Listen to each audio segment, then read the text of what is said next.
mapansin natin.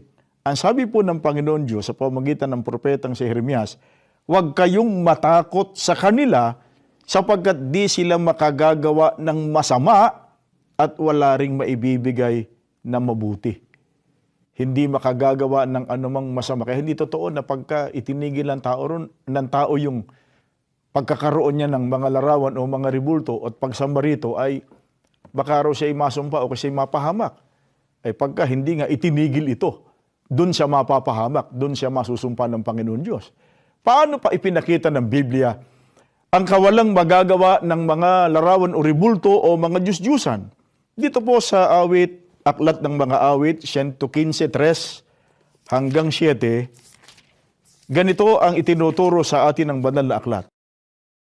Ngunit ang aming Diyos ay nasa mga langit, kanyang ginagawa ang kanyang ibigin. Ang kanilang mga Diyos-Diyusan ay pilak at ginto, yari ng mga kamay ng mga tao. Sila'y may mga bibig, ngunit sila'y hindi nangagsasalita.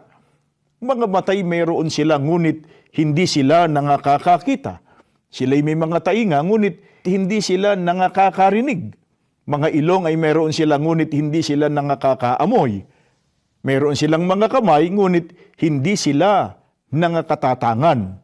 Mga paa ay mayroon sila, ngunit hindi sila nangakalalakad, ni nangagsasalita man sila sa kanilang ngalangala. Mga kaibigan, narinig sana natin kung paano inilarawan ng Biblia ang tungkol sa mga Diyos-Diyusan.